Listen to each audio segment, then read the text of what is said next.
This episode of Off The Script is brought to you by WrestleCrate. WrestleCrate is a monthly pro wrestling-based subscription service, and each month, subscribers will receive a new pro wrestling-themed mystery crate. To go and subscribe, please go and visit their website at www.wrestlecrate.com and on Twitter at WrestleCrates. What is going on, guys? JD from New York here, coming at you with the best fucking show on YouTube.com when it comes to WWE news, rumors, reviews, and WWE 2K15 content, man, on your Saturday morning. This is Off The Script, episode number 60, part number 2. Grab a cold fucking beverage, an orange juice, a beer, wherever you are in this world, man. Whatever time of day it is never too early for Off The Script. Like I always say, the best damn source for WWE news and rumors. Thank you so much for joining me this Saturday morning. It's going to be a big show, guys. I got a lot of fucking news to go over. News on Roman Reigns and what the WWE locker room thinks now of Roman Reigns and Brock Lesnar following their colossal main event at WrestleMania 31. Do his peers think that Reigns was robbed at WrestleMania? All that plus so much more, including AJ Lee and the real reason why she retired from WWE, man. You're not going to find this information and this news anywhere else on YouTube.com, only on Off The Script, all right? So let's get right into it, guys. But before I do that, I want to quickly go over, if you missed part 1, link is down below in the description. I talk about WrestleMania 32, the leaks, the rumors, the speculated match card, and discussion for WrestleMania 32 in Dallas, Texas at AT&T Stadium, Jerry's World, man. I got a lot of WrestleMania news reported in that episode. So if you missed that, link is down below in the description of this very video. If you're not following me on Twitter, man, I don't know what you're waiting for, at JD from NY206, as well as Twitch, Instagram, and Facebook, all right? And also, if you're not subscribed to this channel, man, hit that subscribe button because you will be up to date on everything you need to know regarding WWE, all right? Enough of that. Let's get into the news. I got a lot of news to go over. We're going to start with a little piece of information, little tidbits for you guys before I get into the main event of this video, all right? With Roman Reigns currently out of WWE World Championship contention, a match against the Big Show. Please, God no. A match against the Big Show at Extreme Rules has been discussed. Yeah, a gun to my head is also being discussed right now if I have to sit through another fucking Big Show versus Roman Reigns match anywhere on WWE programming. There has been a lot of discussion about Reigns' positioning in the company, with many feeling WWE panicked by not putting him over at WrestleMania 31. The best way to describe it right now is internal backlash, which I will discuss in a little bit, all right? There has been talk about doing Adrian Neville and The Miz later this spring. Okay, it may get Adrian Neville over, but I think Adrian Neville is worth more than a feud with The Miz, especially coming from NXT after his colossal feuds with Sami Zayn and Finn Balor and Kevin Owens, etc., etc. You guys get the point on that one. A lot of post-WrestleMania angles and pushes are up in the air because there really isn't a clear direction as to where the WWE want to go at this point. Not a good scenario for WWE right now. They should be all eyes lined up on SummerSlam. They should be pushing that SummerSlam feud and the angle and getting everything ready for SummerSlam, man, because that's their next biggest event. I don't want to hear that pushes and feuds and championship matches and contenders and etc. are all up in the air, man. It doesn't make for good television. It comes off as if the WWE doesn't give a shit and that they don't know what they're doing, man. They need to have a plan in action, and aim towards SummerSlam immediately, man. Get those things going right now. Have a 3-month plan, a 4-month plan towards your next biggest pay-per-view, like I said, which is SummerSlam in Brooklyn, New York. Vince McMahon would like to put the WWE Tag Team Championship on the Lucha Dragons while they're over, and he knows the gimmick works. There is also a high degree of confidence in what the duo can do against Cesaro and Tyson Kidd. That will be a phenomenal tag team feud, something I'm going to be heavily invested in when it happens. I couldn't agree more with that. The Lucha Dragons have been very, very good so far on WWE programming. I expect to see a lot more of them, and I'm definitely interested in seeing a lot more of the Lucha Dragons, especially if they go against Tyson Kidd and Cesaro, which will be a fantastic feud over the WWE Tag Team Championships. And finally, guys, there are some that feel they are walking on eggshells in WWE because many believe budget cuts, no mention of 9 to 5 here, man, but budget cuts are coming. It's unknown whether there will be mass releases, as there have been in years past after WrestleMania, but they're certainly not out of the question. All right, so, look forward to that. If there's any budget cuts or any cuts looming on WWE's payroll, I will definitely let you know immediately on either a Behind the Mic or Off the Script episode right here on my channel. All right, now, for the main event, guys, Roman Reigns. There's big discussion right now over Roman Reigns and if he was a victim of Vince McMahon's booking at WrestleMania. The latest edition of the Wrestling Observer newsletter claims that a good number of guys in the WWE locker room think Roman Reigns was robbed at WrestleMania 31, leaving him to be a victim of the fans. As previously reported, Reigns was set to win the WWE World Heavyweight Championship from Brock Lesnar up until a few days before WrestleMania 31, when the script was changed to Seth Rollins cashing in his Money in the Bank briefcase to win it. It was well documented that Reigns was hand-selected by Vince McMahon and other WWE officials to be the next huge good guy in the WWE. McMahon and company have began or did begin planning Reigns' ascension to the top of the mountain back in the summer of 2014, knowing that by the time they got to WrestleMania 31, Reigns would be facing an unstoppable Lesnar, overcome the odds, and stand in glory as the belt is raised high and confetti floods the ring at WrestleMania on March 29th. However, the fans began to turn on the new Goody Two-Shoes adaptation of Reigns, former badass character in The Shield, and things did not go according to Vince's plan. On the contrary, fans booed Reigns out of the building when he entered and won the 2015 Royal Rumble, leaving the company asking, what do we do now? This, of course, happened in 2014.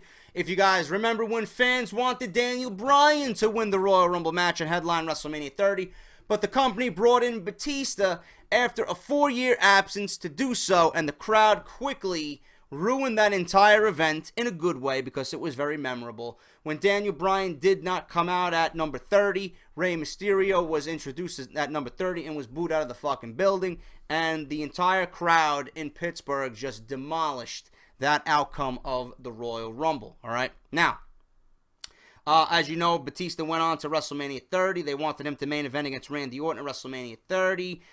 They brought in Batista after a 4-year absence. The WWE Universe refused to accept such blatant company booking and proceeded to shit on everything WWE tried to do with the newly returned animal, Batista. This led WWE to changing the WrestleMania 30 script to give the fans what they wanted. However, McMahon was not expected to change a WrestleMania script 2 years in a row.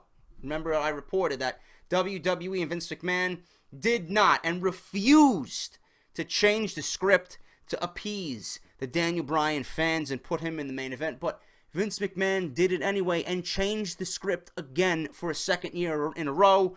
This time not with Daniel Bryan, but this year insert Seth Rollins and him cashing in the Money in the Bank and winning the briefcase, or winning the match, I should say, and winning the WWE Championship, all right? Now, 2 years in a row, he did not want to do that. I reported that right here on Off the Script. The backlash from the fans is what has made the most of the WWE locker room bitter at the audible that was used at WrestleMania 31. As said by John Cena during his sit-down interview with Chris Jericho on the WWE Network following Monday Night Raw on April 6th, the guys in the back look at what has happened with Reigns as hypocrisy from the fans. Cena said that the fans say they don't want him in the main event and they want new, Yet when we give them new, their response is it's not good enough. Many backstage feel that Reigns is a victim in the situation and that he should have gone over Lesnar and won the WWE World Heavyweight Championship on March 29th. Dave Meltzer writes, and I quote, "Most of the WWE performers were really defensive of Reigns, and there was a weird bitterness at the vocal fans that really caused the change of plans that has come across with several. Even those who won't knock the fans are very defensive of Reigns being a victim here. Unlike with Batista, who was a part-time guy, and also last year, everyone but Vince and Triple H recognized Bryan should be the champion. This year, they knew the company had spent a year building Reigns, and the fans put his climax in jeopardy and eventually cost him it. But that's the business. I'm sure Reigns knew ahead of time he wasn't winning, but that's more connecting the dots based on certain things said than first-hand knowledge of when he was told. While Reigns isn't getting booed nearly as heavily now as he did going into WrestleMania 31, many question if his momentum will ever build to the point where he can bear the WWE flag and be the top guy in the company. The blame for this, according to some in the back, is solely based on the hypocritical WWE fan base." Now, you don't want to get me started on this, man. The fans aren't stupid here, okay? It's not that the WWE fans are hypocritical of the product and of certain individuals. The fans are not stupid. The WWE thinks their fans are stupid. The wrestlers in the back think the fans watching the product are stupid. We don't want company booking, okay? The fans knew Reigns was being forced down our throats. It was clear as day. It was evident every single week on Monday Night Raw. WWE stamped that with the Royal Rumble victory, okay? It became all too clear when Reigns won the Royal Rumble. That's when people started to, voice their opinion, and outrage ensued. WWE, if they didn't want this bitterness and this backlash and the locker room now being bitter of this outcome at WrestleMania, well, maybe Reigns shouldn't have won the Royal Rumble, okay? Maybe WWE should have did the right thing and realized, you know what? Reigns is not ready yet. Reigns is not ready now, okay?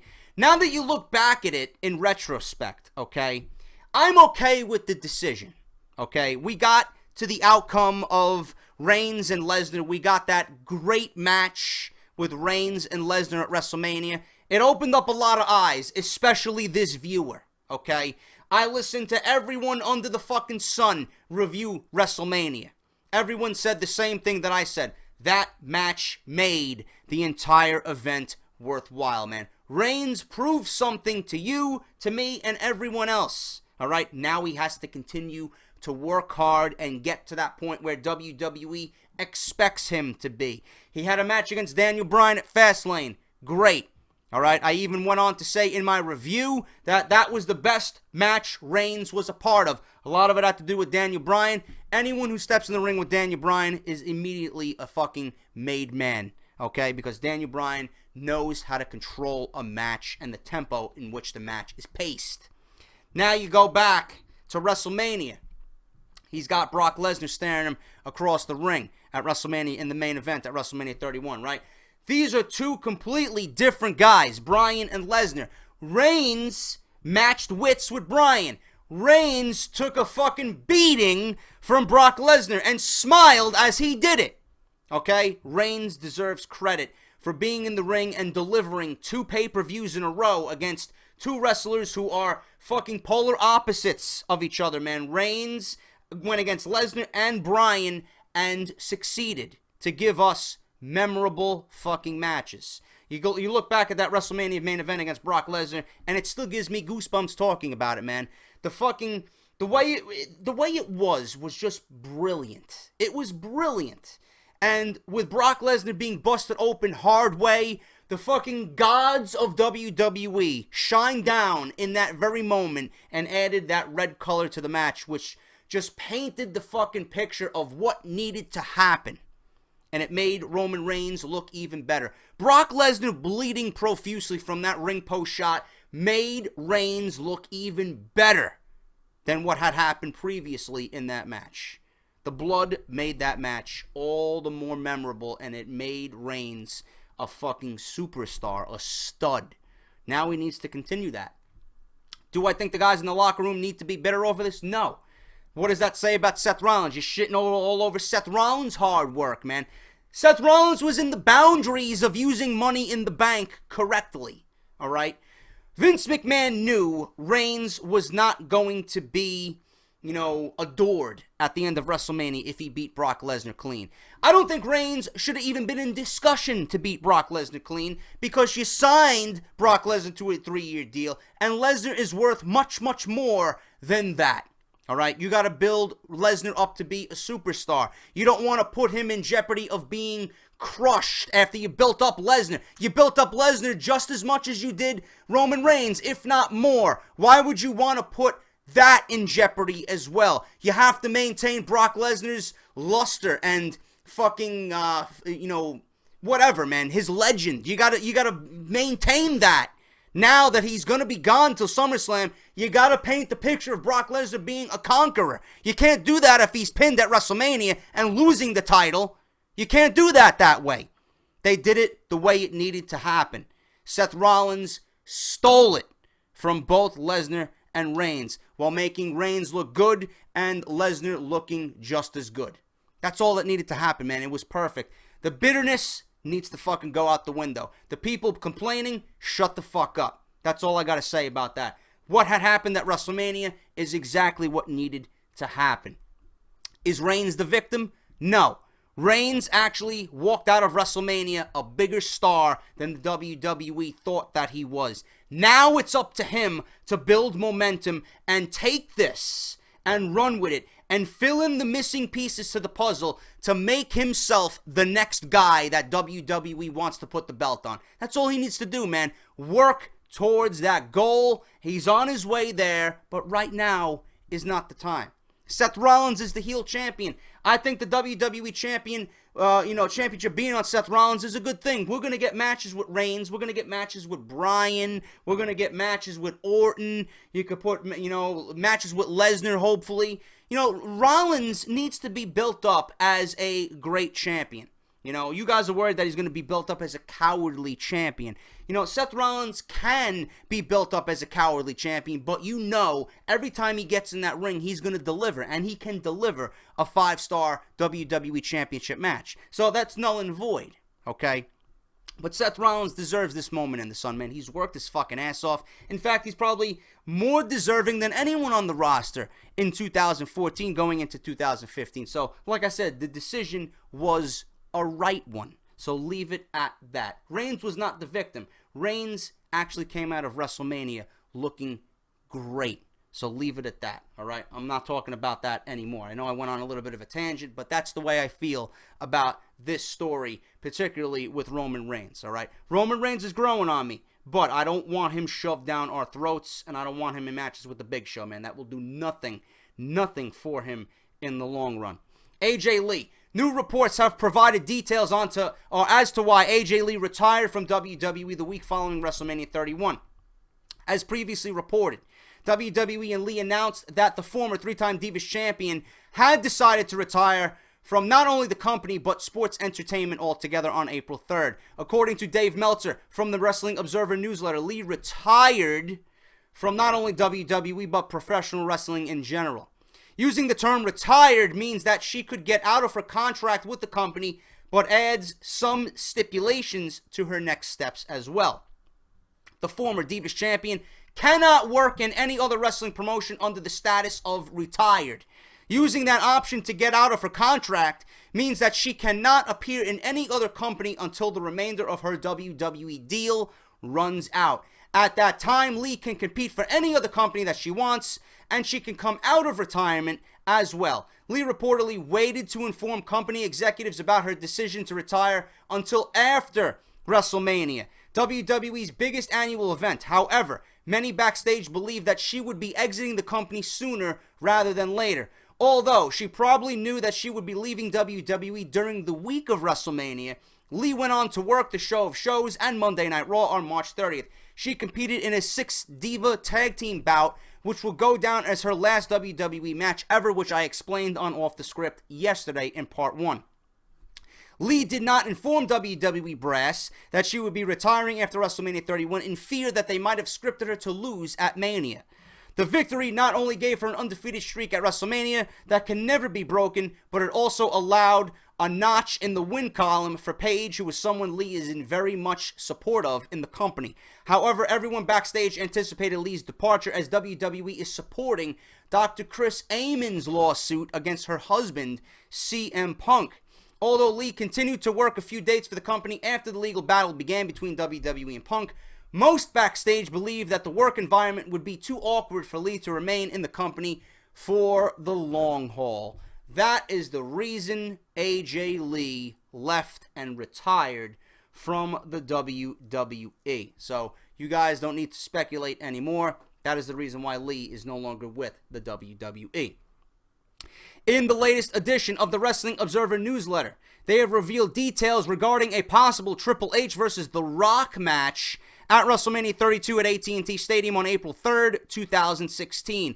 As previously reported, WWE teased the possibility and may have set up a year-long build for the match in the ring during a segment between Dwayne "The Rock" Johnson, Triple H, Stephanie McMahon, and Ronda Rousey at WrestleMania 31. WWE has teased the possibility of The Rock facing Triple H again at Mania on more than one occasion now. Not only did the company allow a long segment between The Rock and Triple H to take place at Mania, but they also have had encounters in the backstage area discussing another bout. In 2014, when The Rock showed up at both Monday Night Raw and SmackDown back-to-back, a segment which was shot backstage where he and Triple H got heated while talking about who would win if they faced off against each other again at Mania on the grandest stage of them all. Rumors surrounding The Rock's appearance and possible involvement in a match at WrestleMania 32 in Arlington, Texas in 2016 have been running very wild on the internet as of late. Not only are these rumors and obvious setups on camera for a Triple H versus The Rock match, but there have also been discussions of the possibility of The Rock facing Brock Lesnar at the event. While those are merely rumors, Rock has admitted that he was originally slated to take on Lesnar at WrestleMania 30 before he was injured working with John Cena at WrestleMania 29, and his Hollywood schedule got too busy. Dave Meltzer of the Wrestling Observer writes, and I quote, "Regarding next year's WrestleMania, when Dwayne Johnson and Triple H did that angle on SmackDown last year, it was with understanding that they would build to a match for either this year or next year at Mania. Johnson's schedule wouldn't allow him to train for a match on the show as he was promoting Furious 7, although he was able to be at the show. That's when Sting vs. Triple H became the idea, with Triple H going over when they agreed to do Rock vs. Triple H next year. It was separate from, but ended up being tied to, the other idea for Ronda Rousey versus Stephanie McMahon. The plan, such as is, was, and as the best we can tell, and still is not for a mixed tag team match. The plan is for 2 singles matches with Triple H versus The Rock and Ronda Rousey versus Stephanie McMahon next year. Both Heyman and Lesnar had brought up the idea that Lesnar had beaten The Rock for the title when The Rock left for Hollywood in 2002 as a storyline, and had done other teases for a potential Rock versus Brock match as well. One would think that Rock versus Brock would be the bigger match for Mania, which I agree, but it's also more of a physically dangerous match for Johnson as well. If they did that angle that was originally planned for 2014 with Vince vs. Triple H for control of the company and Vince choosing Rock as his guy, the original angle was to bring Austin back and do Austin vs. Triple H for the control of the company, but Austin never agreed to it, and Vince's return for the angle teased and advertised later was dropped. Then you could argue Rock vs. Triple H could have been more of a potential matchup. But Vince has been kept away as a regular character for the past few years. No matter what happens, the overall feeling of the people behind the scenes believe that Rock will compete at WrestleMania 32. It's now just a question of Who does he face? All this speculation is becoming more and more rampant on the internet. What is going to happen with Triple H and The Rock? I can't tell you, but what I would like to see is for The Rock versus Brock Lesnar at WrestleMania, and a revisiting of that match that they had at SummerSlam 2002 where Lesnar won the title from The Rock before The Rock went on to Hollywood. I think that would be the money match that people want to see, but I understand if Johnson or The Rock doesn't want to take it, because Brock Lesnar is no mere human, man. He's a fucking animal.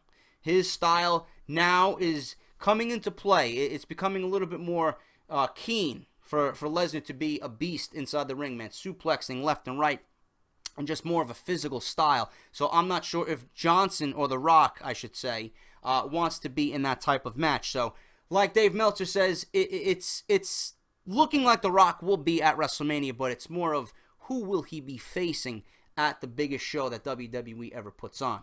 I don't know. It's going to be interesting, and as I hear the rumors in the news, man, I'm going to be giving it to you right here on Off the Script, but I do want to see him face Brock Lesnar. I think that's the money match. I wouldn't be opposed to seeing Triple H versus The Rock, but I would much rather see Lesnar versus The Rock at WrestleMania. But then again, who is Triple H going to face? You could put him against HBK in a retirement versus retirement match. You could put him against Batista if Batista wants to come back and retire completely. He's admitted that he wants Triple H in a retirement match at Mania. There's a lot of different roads and a lot of different scenarios WWE can use, but it's going to come down to a month-to-month basis and how WWE's feeling, man. It's just like I said, Dave Meltzer said, who does he face?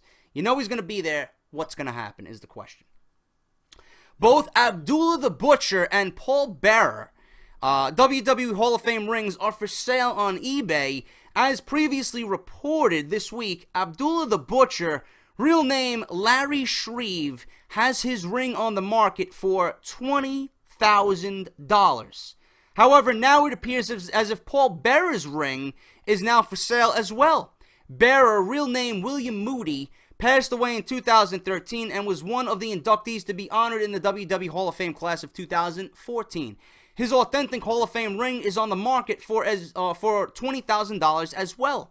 The seller, Dan's Discount FWB is the name on eBay, claims that he had acquired the ring from one of Moody's family members, likely one of his sons. He writes, "This is 100% authentic WWE Hall of Fame ring. It was acquired through a family member of the bearer's death, after Bearer's death in 2014. Proof of purchase and images are available to serious buyers. Feel free to ask any questions. Sorry, no international shipping." Abdullah the Butcher's Hall of Fame ring is being sold through Power Pro Wrestling Figs on eBay. The description on the ad reads, "Today for sale at PPWF 2006 is a WWE Abdullah the Butcher official worn Hall of Fame ring from 2011. Authentic ring. This is Abdullah the Butcher's actual personal Hall of Fame 2011 ring. No replicas. The ring was obtained directly from Abdullah the Butcher himself." Apparently, Shreve either found a buyer in Power Pro Wrestling Figs or is using the store in some sort of co-sign capacity. Regardless, either ring would be incredible additions to any serious WWE memorabilia enthusiast. All I have to say about this, it's a real shame that the family of William Moody would not honor his father, or the sons of William Moody would not honor their father in this, and want to keep their Hall of Fame ring as some type of remembrance of what he did for the industry, for the Undertaker himself, and the character that is the Undertaker, which is more than likely the greatest creation by Vince McMahon. He played well into that character. He was a very, very important piece to that character. I don't see why his sons would give up the Hall of Fame ring and the remembrance of what Paul Bearer was to the WWE, man. That's a shame. That's a real shame and a shock to this viewer, okay? I don't like hearing shit like that. Abdullah the Butcher, I know, is probably going through some tough times and he can use the money, but it's a shame that these guys, man, who once died and lived for this fucking company, bled and gave it their all for the fans and the company in general, have to resort to, being remembered and being given an honor such as the WWE Hall of Fame, and now have to turn around and sell, their prized possession, that the fans will remember them by, to sell it on eBay and just get the money out of it just to live day by day, man. It's a real shame to hear this type of story, and I'm sorry that I got to be reporting this, but, you know, it is really a shame, you know, that these guys have to go through this, and it is what it is, man. But I don't like hearing stories like this, and, you know, I figured you guys would want to hear it as well, so that's why I'm reporting it here on Off the Script, all right? And finally, guys, one last story about SmackDown. SmackDown announced via press release on April 7th that WWE SmackDown is moving to the USA Network in 2016. As previously reported, the press release also revealed the premiere date for the returning WWE Tough Enough reality show, which will begin airing on USA on June 23rd. SmackDown originally debuted on network television, then moved to Sci-Fi in 2015. It also originally debuted on Thursday nights, moved to Fridays, and has recently returned to the original Thursday night time slot. While no premiere date for SmackDown on USA was announced, the press release does say that they're moving SmackDown to the USA Network in the first quarter of 2016. WWE Network has been the home to WWE's, not WWE Network, USA Network has been home to WWE's flagship television program, Raw, since 1993. There was a brief stint in the early 2000s where the company moved Raw to TNN, now Spike TV, but returned home to USA and has been one of the highest rated programs on the USA Network to date. So SmackDown is moving back to the USA Network in 2016, so look forward to that, guys. That should be a good move for the blue brand for WWE. That is all I got for Off the Script, guys. Hope you enjoyed it. If you did enjoy this week's part 2 of episode number 60, hit that thumbs up, man. Greatly helps out my channel. And if you're not subscribed to this channel, what the fuck you waiting for, man? Number one source, like I always say, for WWE content right here on YouTube.com. If you guys want more wrestling content on YouTube, Joe Cronin Show. Links to his Twitter and his YouTube down below. Chairshot Reality, the guys over at Chairshot on WrestleZone.com. LaBar, Eisenberg, Ghoulish. Go check those guys out, as well as their YouTube page with exclusive content you will not find on WrestleZone.com. And if you guys want Wrestle Crates, man, April 25th, going to be unboxing it all, man. The ultimate crate right here, Wrestle Crates. I'm working with them. It's going to be great. If you guys got little ones at home and you guys have any friends or family members who love professional wrestling, this is going to be a great gift idea, man. Tons of WWE memorabilia, Mattel, Fathead, Funko Pop, DVDs, T-shirts. It's going to be great, man. If you guys want to go sign up, their Twitter and their official website link down below, www.wrestlecrate.com. Go and check them out. And if you want to follow them on Twitter, at WrestleCrates, man, all right? So that is Off the Script. I will see you guys back in part 3. I don't know what the top story is going to be, but I got something here on Seth Rollins and him knowing when he finally was going to win the WWE Championship. I got news on Batista if he's coming back to WrestleMania next year. I got news on Roman Reigns' family wanting him to quit WWE after the outcome of WrestleMania 31. And I got news on Scott Steiner allegedly threatening to kill Hulk Hogan, man. All that plus so much more on part 3. Until then, I'll see you guys on Sunday morning. This is JD, and I'll talk to you all in part 3, guys. Thank you for watching.